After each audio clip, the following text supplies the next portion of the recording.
আমরা এখন যেটা পড়ব সেটা হচ্ছে শক্তি বা এনার্জি। কোনো বস্তুর কাজ করার সামর্থ্যকে শক্তি বলে।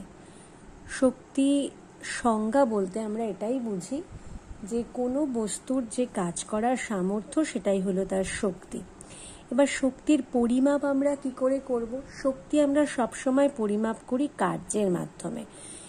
একটি বস্তু বিশেষ কোনো অবস্থায় যতটা কার্য করতে পারে সেটাই হলো বস্তুটার শক্তির পরিমাপ। কার্যের মতন তাহলে শক্তিও একটা স্কেলার রাশি, এবং আমাদের মনে রাখতে হবে যে সবসময়তে আমরা শক্তিকে পরিমাপ করব কিন্তু কার্যের মাধ্যমে। তাহলে শক্তির পরিমাণ হবে কৃতকার্যের সমান, এবং সেই কৃতকার্য হলো প্রযুক্ত বল গুণ বলের প্রয়োগবিন্দুর সরণ। শক্তির একক কি হবে? কার্য এবং শক্তির একই একক এবং কার্য এবং শক্তির একই মাত্রা। তাহলে কার্য এবং শক্তি এই দুটো রাশি বেসিক্যালি সেম রাশি, তাদের সেম মাত্রা সেম একক হবে। সিজিএস পদ্ধতিতে পরম একক হলো আর্গ, অভিকর্ষীয় একক গ্রাম সেন্টিমিটার, এসআই পদ্ধতিতে পরম একক নিউটন মিটার যাকে আমরা জুল বলি, আর অভিকর্ষীয় একক কিলোগ্রাম মিটার। কোনো বস্তুর কাজ করার মাধ্যমে শক্তির স্থানান্তর ঘটে। শক্তি অনেক সময়তেই একটা বস্তু থেকে অন্য বস্তুতে স্থানান্তরিত হয়। দেখো, যখন কোনো বস্তু কাজ করে তখন তার শক্তি অন্য বস্তুতে স্থানান্তরিত হয়, ফলে তার শক্তি কমে এবং অন্য বস্তুটার যার উপর কাজ করা হলো তার শক্তি বাড়ে। শক্তি নানান রকম রূপে প্রকৃতির মধ্যে অবস্থান করে। সেই রূপগুলো মোটামুটি এই ক্লাসে আমরা যেভাবেই রূপগুলো পড়ব সেগুলো হলো যান্ত্রিক শক্তি, তাপ শক্তি, রাসায়নিক শক্তি, তড়িৎ শক্তি, আলোক শক্তি, শব্দ শক্তি, চৌম্বক শক্তি, পারমাণবিক শক্তি। এই এতগুলো রূপে শক্তি প্রকৃতিতে অবস্থান করতে পারে। এর মধ্যে এই চ্যাপ্টারে আমরা যান্ত্রিক শক্তি পড়ব। কোনো বস্তুর যান্ত্রিক কার্য করার যে সামর্থ্য তাকে যান্ত্রিক শক্তি বলে। অথবা আমরা বলতে পারি যে কোনো বস্তু তার অবস্থান, তার আকৃতি বা গতির পরিবর্তনের জন্য তিনটে জিনিস মনে রাখতে হবে: অবস্থান, আকৃতি বা গতির পরিবর্তনের জন্য, বা এই তিনটি কারণের জন্য কাজ করার যে সামর্থ্য লাভ করে তাকে যান্ত্রিক শক্তি বলে। এই যান্ত্রিক শক্তি দু প্রকারের হয়, একটাকে আমরা বলছি স্থিতিশক্তি, একটাকে আমরা বলছি গতিশক্তি। এবার স্থিতিশক্তিকে ইংরেজিতে আমরা বলি পোটেনশিয়াল এনার্জি। দেখো, কি কি ক্ষেত্রে স্থিতিশক্তি আমরা বলতে পারি?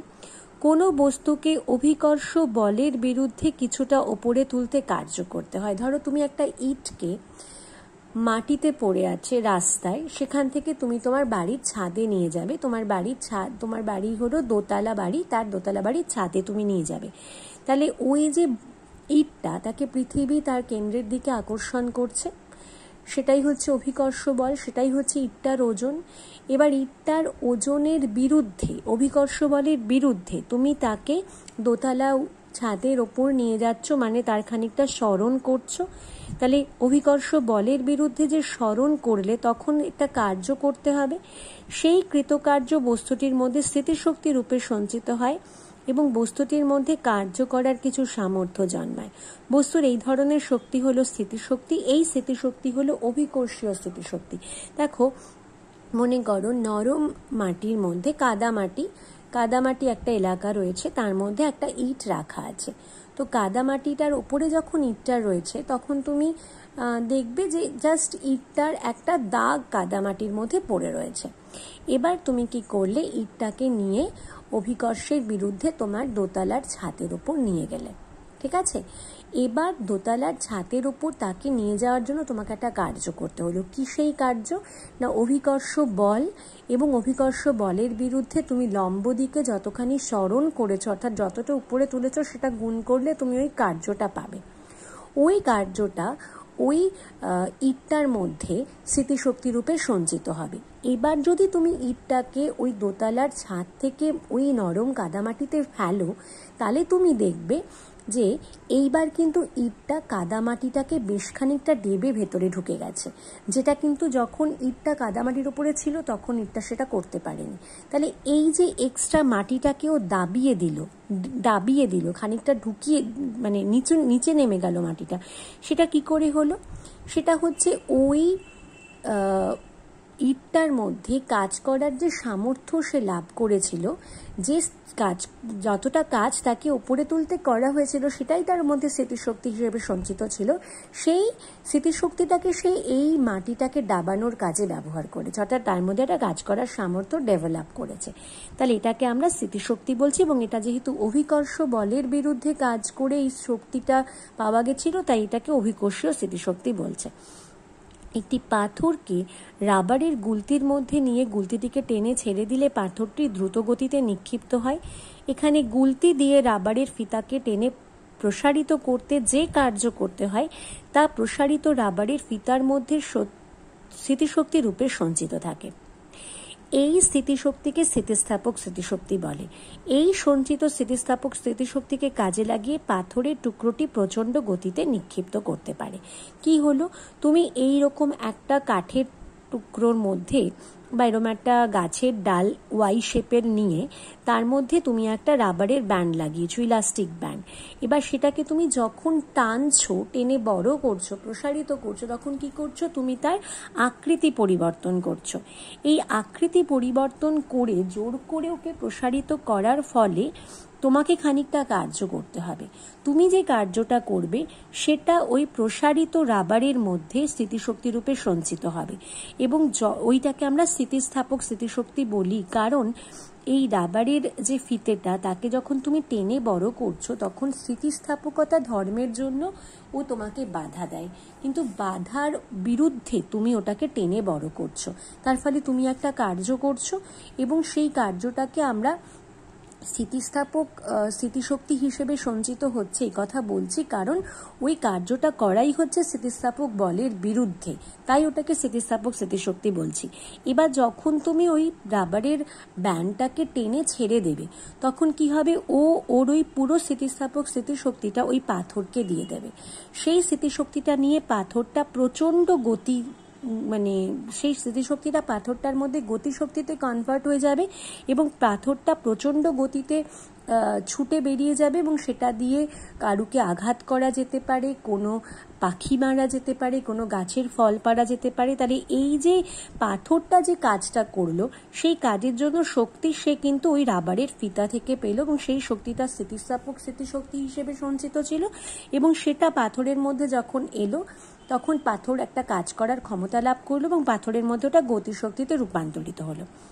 স্বাভাবিক আকারে ধনুক থাকলে সেটি থেকে তীর ছোড়া যায় না, বাঁকানো অবস্থায় আনলে তার মধ্যে স্থিতিস্থাপক স্মৃতিশক্তি সঞ্চিত হয়, ফলে ধনুকটি কার্য করতে পারে। ধনুক থেকে সবেগে তীর ছোড়া যায়। ধনুকের একটা ছিলা বলে থাকে, সেই ছিলাটাও কিন্তু ওরকম ইলাস্টিক টাইপের হয়।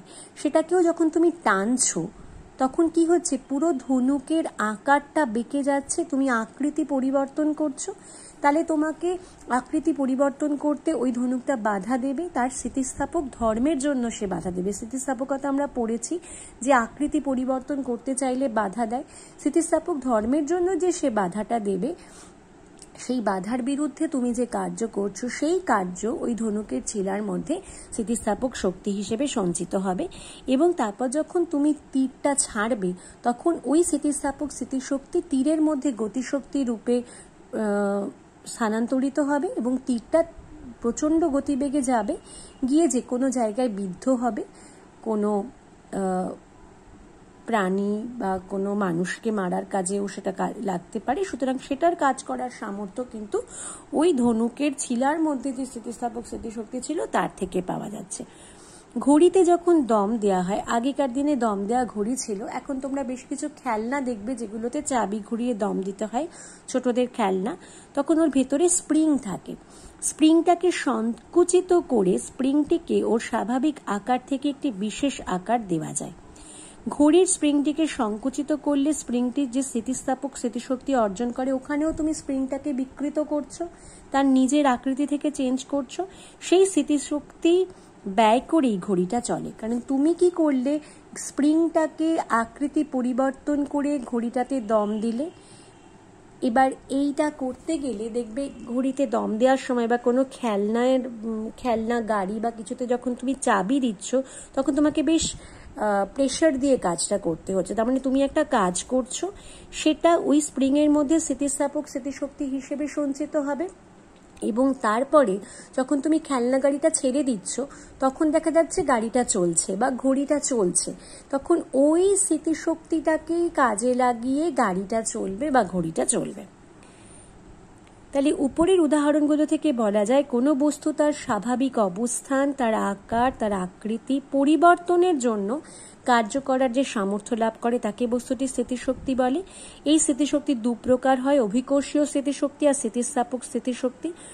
অভিকর্ষীয় স্মৃতিশক্তি হলো পৃথিবী পৃষ্ঠ থেকে যে কোনো উচ্চতায় কোনো বস্তুকে অভিকর্ষীয় বলের বিরুদ্ধে নিয়ে গেলে বস্তুটি কার্য করার যে সামর্থ্য অর্জন করে তাকে অভিকর্ষীয় স্মৃতিশক্তি বলে। বেসিক্যালি অভিকর্ষ বলের বিরুদ্ধে যে কোনো উচ্চতায় তুলতে যে পরিমাণ কার্য আমাদের করতে হয় সেটাই ওই বস্তুর মধ্যে অভিকর্ষীয় স্মৃতিশক্তি রূপে সঞ্চিত হয় এবং বস্তুটার মধ্যে কাজ করার সামর্থ্য জন্মায়। এবার অভিকর্ষীয় স্মৃতিশক্তি পরিমাপ করার জন্য একটা নির্দেশ তলের প্রয়োজন। সেক্ষেত্রে আমরা ভূপৃষ্ঠকে নির্দেশ তল ধরি, যে ভূপৃষ্ঠ থেকে কোনো উচ্চতায় আমি কোনো বস্তুকে তুলছি। ভূপৃষ্ঠে সব বস্তুর স্মৃতিশক্তি 0 ধরা হয়, আর ভূপৃষ্ঠের ওপর কোনো বস্তুর স্মৃতিশক্তিকে আমরা ধনাত্মক বা পজিটিভ ধরি। আর ভূপৃষ্ঠের নিচে ভূগর্ভের মধ্যে যদি ঢুকে যাই আমরা, তাহলে সেখানে আমরা স্মৃতিশক্তিকে ঋণাত্মক ধরব।